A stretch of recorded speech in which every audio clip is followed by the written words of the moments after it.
You either use the internet for fun or you use the internet to grow. You're here to grow. Welcome to TRS Clips. What do you make of the current situation in terms of, a very raw way of asking you this is which side are you on? A lot of people listening to this are going to assume from here on in this conversation that you're pro-Israel. Yes. You are pro-Israel. I am, because on balance, I can't sit around and accept that you will not condemn terrorists going around torturing, raping and killing women and children and non-combatant men. Okay. I just want to pause you there for a second. If someone knows you in person or has consumed enough of your content, you are someone who steelmans arguments. You break down things, you see it from a 360-degree perspective. Yeah. I personally don't know anyone who studies as much as you. Maybe Abhijit Chawda. You're in that kind of realm of just the quantum of information you absorb. Now, currently, as it stands, based on what I've seen on my friends' social media, I have a dear friend, Alia Eliasi. I have so many other friends who keep sharing pro-Palestinian stuff. When I see it, one, my heart breaks because the PR hits me in the heart. Yeah. That Palestinian kids, Arab kids are dying, Arab women are dying, etc. And then there's a part of me as a podcaster which has spoken to enough subject experts to know that, hey, the news that you see on social media also sometimes can be morphed to make you feel a certain way. Or entire narratives are not given. Absolutely. So what I'm going to request you to do is explain to me why I shouldn't be pro-Palestine. Because currently... No, you should be pro-Palestine. I'm pro-Israel, but I am pro-Palestine.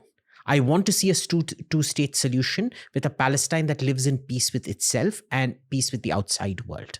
Okay? But being pro-Palestine is not being pro-Hamas. Being pro-Palestine is not being pro-terror. Being a pro-two-state solution is not being pro-raping and killing women and children. I think we need to make that distinction. Okay. We can always condemn the killing. And this is where the shades of grey come in again. Hamas is using Palestinian women and children as shields. In Israel, you will never see a military facility co-located with a civilian facility. Military facilities will be kept far away from civilian facilities so that even when if some catastrophic war happens and a military facility gets bombed, the people get saved.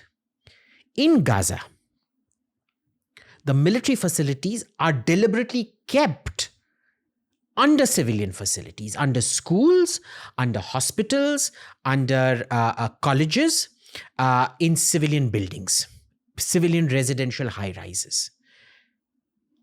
Where is the steelman here? Where is the shade of grey here?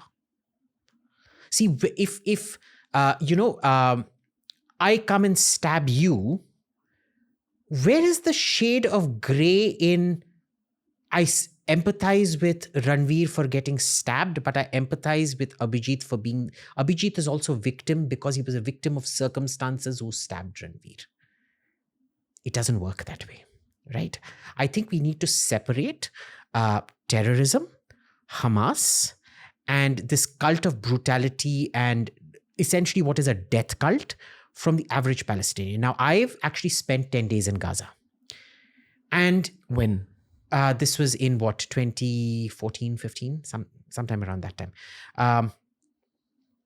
The West Bank is different because West Bank, I go in for a day, come out, I set up meetings, go and meet people, come out. It's very easy to go in and out of the West Bank. Gaza, it isn't because of Hamas. Now, what ends up happening out there is it's such a dysfunctional society. People live in fear. It's a small strip. People don't realize this. It's 1/4 the size of Delhi. It's say the length of Bombay, the peninsula of Bombay. If you draw the length of the peninsula of Bombay and about 7 kilometers wide, it's about that much. So, basically the Worli Sea Link, when you're going over the Worli Sea Link, if you see the width of the bay that it covers, think of that wide, but about 50, 60 kilometers long. Okay. That's it. It's the size of the Bombay Peninsula. Bombay is much bigger than Gaza. Small place, 2.5 million people. So it's not as densely populated as Indian cities are, but for the West it is. there are so many factions out there. There has only been one government, a Hamas government, which has never held elections. The average Palestinian doesn't even get to decide if they are satisfied or not satisfied with the government. You tell me 17, 18 years under a blockade, not being able to travel in and out or whatever, and that's incidentally fake. They do actually get to travel a lot. We'll talk about that when we talk about their jobs and how this attack was carried out. For there to be absolutely no dissent against your government, give me a break. That is not normal. This does not happen in normal countries where there is zero dissent and everybody's like super happy with your leadership and they think they're great heroes fighting the resistance battle. No, I have seen fear in the eyes of Palestinian women for their children. I have also seen that fear come out in deep conversations over RAAZ, but it doesn't come out immediately. It is very subcutaneous because if those fears are expressed in publicly, it leads to nasty consequences for you and your family. Hamas is not nice to its own people. This is, where, because you or me, watching what Israel is doing, nobody likes, unless you're very sick in the mind, you don't like watching buildings being blown, hospitals being blown, empty hospitals mostly, by the way, because Israel gives a 10-minute warning. They do a tap, which is your signal, get out. You have 10 minutes to get out, and then they bomb the place. There's a lot of pro-Palestine people watching this asking you how you know that. I know that because I've seen it. I've seen the remote video footage of what that tap looks like. I've spoken to Gazans who all know what that tap sounds like. Or what it's meant to be. They are all sent SMSs because I've seen those SMSs. I wasn't there when any bombing took place, so I haven't seen it firsthand, but I've seen those SMSs on their phones. And, and the very surprising part of that conversation is they'll deny ever getting any SMSs. They'll deny ever getting a warning, and they'll say, oh, they just bombed us and my cousin died, became shaheed. And then, over 2-3 days, when you've warmed them up, they can slowly open up to you. You get to see their phones. I don't read Arabic very well. I have very rudimentary knowledge of Arabic. But it is a warning that has been SMSed to them from the Israeli military saying your house has been targeted. Get out. You have so many minutes to get out. I forget now. Is it 7 minutes or 10 minutes? I think it's 7, maybe not 10. To get out. And that was based on a calculation that this was explained to me, that 7 is enough for the people to evacuate, but not for the equipment and the ammunition stored there to be evacuated. And it's enough for the person to run far away enough so that the secondary detonation of the ammunition in there doesn't harm them. So it's a very well-practiced routine, right? So here's the thing, is there collective punishment happening? Yes, but they want you to look at this as collective punishment in isolation. The problem is there is hostage taking. It's not just Israelis who are held hostage. It is the vast majority of the Gazan population that is being held as a human shield hostage by Hamas.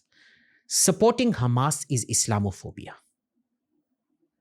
Hamas are not Muslims. They are what you'd call Ibn Shaitan, Ibn Iblis, which are the names for the demon and the devil. They are the sons and daughters of devils. They are not Muslims. Let's be clear about that. If you think they are Muslims, that they are fighting for a Muslim cause, you are sick. No Muslim will hold a fellow Muslim woman and child as a hostage. And if you think it is legit, then there's something very wrong with you. They hold them hostage. They hold the Palestinian population hostage deliberately.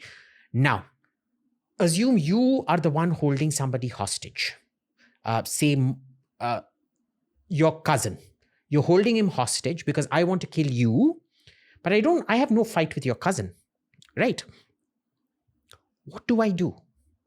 I know holding your cousin, you have a gun, which you're pointing at your cousin right now, threatening to shoot if I come. But if I lower my guard, you're going to shoot me through the head. Do I shoot risking your cousin's life to save myself? Or do I just put my hands up and say, kill me, I am Jesus Christ, crucify me, I die for the whole world? Jesus wasn't, he was kind of rejected by most Jews for a reason. And this turn the other cheek, it's fantastic in books, but it never works out in practice. See, he said, turn the other cheek when somebody slaps you. He didn't say, show them the other side of your rib cage if somebody pierces you with a spear. And as far as I remember, when he was pierced with a spear on the cross, he didn't turn around and show the other side of his ribs, did he? There are all these sort of rhetorically lovely philosophical bullshit that you hear, like Gandhi. An eye for an eye makes the whole world blind. But look, I mean, I pluck out one eye of yours, you pluck out one eye of mine, then I pluck out the second eye of yours, you're already blind. And in the land of the blind, the one-eyed man is king. So I've won. An eye for an eye does not make the whole world blind. And if I'm attacking you now, I pluck out both your eyes first, you've got nothing left to do. You might try, but you won't be able to succeed till you learn, ninja style, blind man, blindfolded ranging and the things that you see in superhero movies. It doesn't happen. So all these sayings, they're fantastic. They don't work in real life. I would just ask your friends who are pro-Palestine to examine their own self-beliefs. What are you? Are you pro the Palestinian people? Are you pro-Hamas? Are you... because Hamas, I can guarantee you, is not pro-Palestinian. And why do I say that? I think it's very important we examine why Hamas is not pro-Palestinian and why did we get to this stage? What is the history out here? See, the Palestinian Authority, which is formerly the PLO and the Fatah faction, after like 40, 50 years of running a guerrilla campaign and terrorism and whatnot, they finally agreed to sit down with Israel and talk. Hamas refuses to even talk. They don't want a two-state solution. They want the whole of Palestine, what is today Israel. And their chant is from the river to the sea, Palestine will be free, which is basically a call for genocide. Okay, because the river is the Jordan River and the sea is the Mediterranean. So all the Jews are to be pushed out into the sea. You'll keep hearing this. Tell me, how do you sit down and talk to somebody who refuses to talk to you? Okay, then Israel did make, when there were kibbutzes out there, there was very significant agricultural employment. You can go check out the Peel report, which came out in the 1930s, I think, which showed that it was actually Jewish migration, which significantly improved the employment and the arability of land and everything out there, but it led to greater social tension. You know why? Because them coming and enabling people and making them richer through employment threatened the feudal power structures out there, which is, incidentally, you see that in India as well. One of the very smart things Modi is doing is giving Muslims education, toilets, and electricity and things, which are making them less dependent on the feudal leaders who they've depended for. And those feudal leaders, just like Hamas, condomize their own population. They send them out for riots to die. When to sort out those riots, you have to make a deal with the leader and give him property or give him 2-3 Lok Sabha seats or Rajya Sabha seats or whatever. Power, like you said. And this is the problem of a feudal power structure which has not modernized.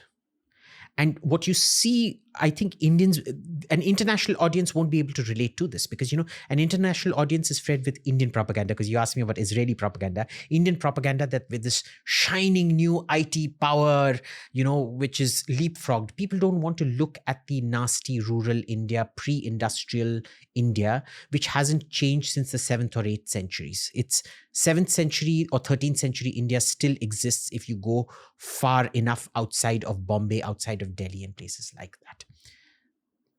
So I would really urge the people who are pro-Palestine, be pro-Palestine, sure. But that shouldn't prevent you from being able to condemn what Hamas does. That shouldn't be able to, and sure, condemn Israel when it kills women and children deliberately.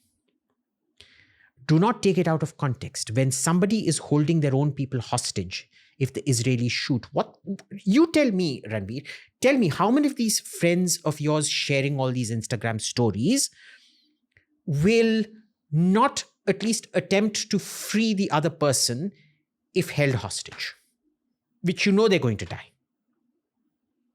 it's very easily said, but when push comes to shove, I'm sure the reactions are going to be very different. I can tell you honestly, if I was in that situation, I would do what the Israelis do and shoot. Okay, I'm like, sure, I'll be very upset that I killed somebody innocent, but ultimately my life is more important. I'm sorry. So if you enjoyed this video, subscribe to TRS Clips for more.